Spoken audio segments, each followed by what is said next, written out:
Hello প্রিয় ভাই ও বোনেরা, প্রবাস এবং দেশ থেকে আমার এই ভিডিও যারাই দেখছেন আপনাদের সবাইকে রুমাস কুকিং ডায়েরির পক্ষ থেকে আন্তরিক শুভেচ্ছা ও অভিনন্দন। প্রিয় বন্ধু ভাই ও বোনেরা, আপনারা আমার পাশে আছেন বলেই আমি নতুন নতুন রেসিপি তৈরি করতে অনুপ্রেরণা পাই এবং আমার এই রেসিপি কারো যদি বিন্দুমাত্র ভালো লেগে থাকে তাহলে সাবস্ক্রাইব করে বেল আইকনটি প্রেস করে দিবেন এবং বন্ধুদের মাঝে বেশি বেশি শেয়ার করবেন।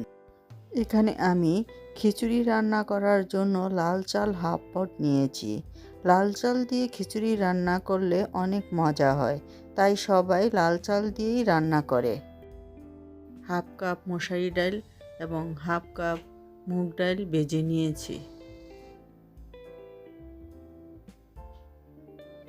সবগুলা একত্র করে পরিষ্কার পানি দিয়ে ধুয়ে নিব।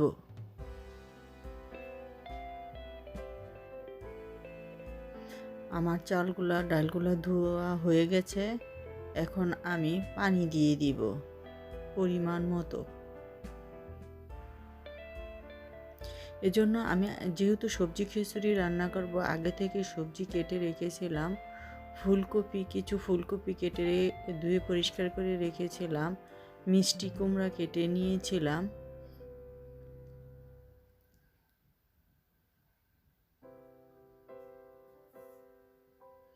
এবং আলু কেটে নিয়েছিলাম। এগুলি সব একত্রে দিয়ে দিলাম। পেঁয়াজ এবং মরিচ কুচি দিয়ে দিলাম।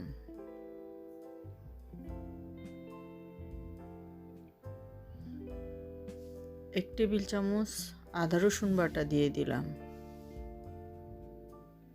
স্বাদ মতো লবণ দিয়ে দিলাম।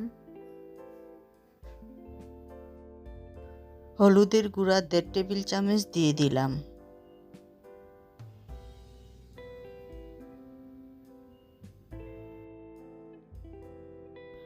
সবগুলো একত্রে নেড়ে চেড়ে ঢাকনা দিয়ে ঢেকে দিব সিদ্ধ করার জন্য। খিচুড়িতে বলক উঠে গেছে, এখন ঢাকনা খুলে দেব।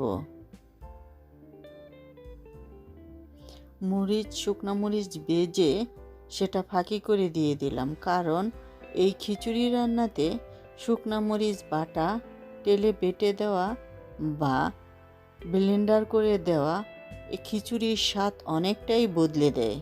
এটা এতই মজা হয় যে এরকম করে রান্না করে খেয়ে দেখেন, আপনাদের কাছেও অনেক ভালো লাগবে।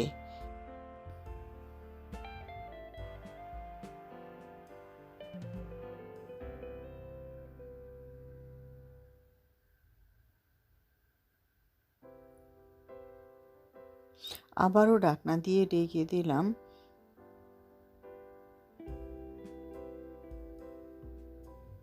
এখন আমার সবজিগুলোও সিদ্ধ হয়ে গেছে, চালটাও সিদ্ধ হয়ে গেছে এবং ডালগুলোও সিদ্ধ হয়ে গেছে। এগুলা একটু খুরচুন দিয়ে ভেঙে দিব।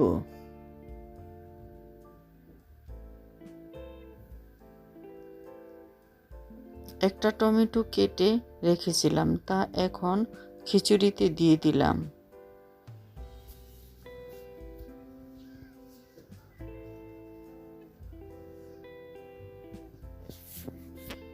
এখন আবারও ঢাকনা দিয়ে ঢেকে দিলাম টমেটো সিদ্ধ করার জন্য।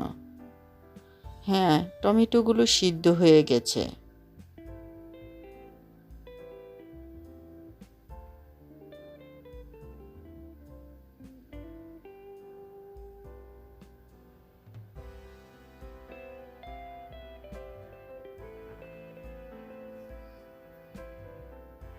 আমি যে কোনো খাবারে ভাজা জিরার গুঁড়োটা ব্যবহার করি, এখানেও আমি সেটা দিয়েছি।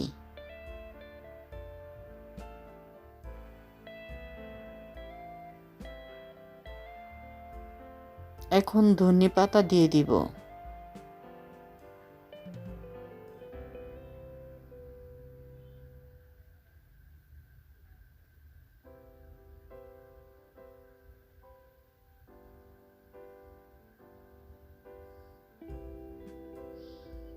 খিচুড়ি রান্না শেষ পর্যায়ে।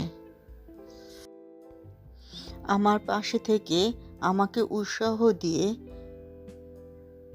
তোমাদের মতো এগিয়ে যেতে সাহায্য করো। ধন্যবাদ।